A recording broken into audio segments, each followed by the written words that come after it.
infection. We live in a world of pure interests. In big cities, you are nothing more than a number that has everything, and is ready to be consumed and immediately replaced. We have reached the point that we ourselves are another easily disposable product.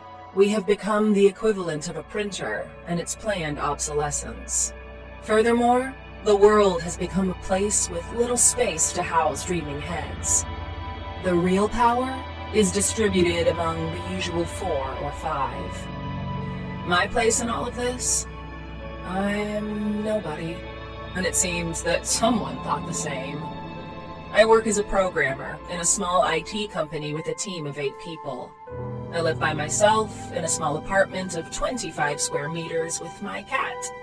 My hobbies are series, reading, and taking walks in nature. I have no vices, nor have I had strange diseases. Well, then explain to me why since this morning I have a headache as if I had a strong hangover. This morning, I woke up normally, left for work, took the subway, and arrived on time. At noon, I went out for my coffee and went back to work until lunchtime. I think it was in that walk that I caught something, and I don't know where or in what way. All I know is that my head hurts more and more, and I think I'm going to excuse myself to my boss and go to bed. More or less, the pain holds until I get to my apartment.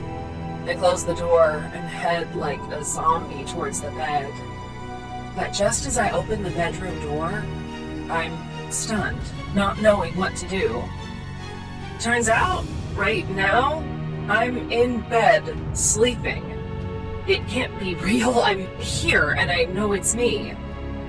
The cat looks at us both strangely, without understanding what is happening, and snuggles under the table. Just then, my bed self wakes up startled, turns on the light, and starts asking me loudly who am I and what I'm doing there. Then, I lean on the doorframe with one arm and turn in the direction of the living room. Then I notice a silhouette in the darkness approaching quickly towards me. Instinctively, the first thing that comes out of me is to get into the room, into the back wall, while the one in the bed gets restless and scared. At that moment, a macabre version of me walks through the door with bloodshot eyes and without even blinking, holds an axe, which grips very tightly with both hands. Lunges at the one on the bed, practically cutting her in half. I don't even know where to put myself, and I take advantage of that moment of hers in bed to run to the living room and get off the apartment. But just as I open the front door, I find that someone is rushing up the stairwell. I grab the keys and start running upstairs without really knowing why. I open the door to the communal rooftop and go out as I take the opportunity to slam it shut. I keep blocking it for a few moments, but I can't seem to hear anything at all. I decide to open the door again, very carefully. The staircase is completely dark. I hit the button, and when the lights come on, the sadist with the axe appears in front of me, pouncing directly towards me. I dodge her, I don't know how, and I run back to the roof. I go all the way to the end, but finally I end up cornered by that crazy woman who comes brandishing her axe. I wait until the last millisecond to see if I can come up with something or see a weakness.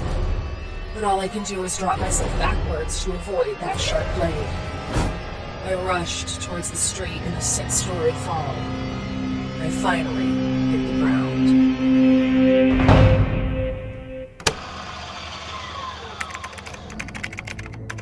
Okay, end of subject's brain projection 20210404.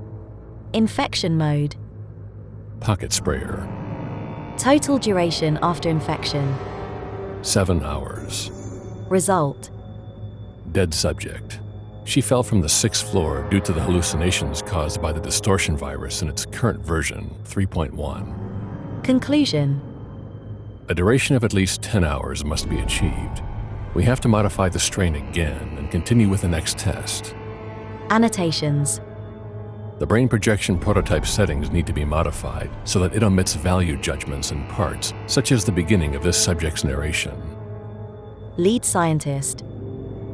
Dr. Walter Leardman. End of experiment with subject 20211040.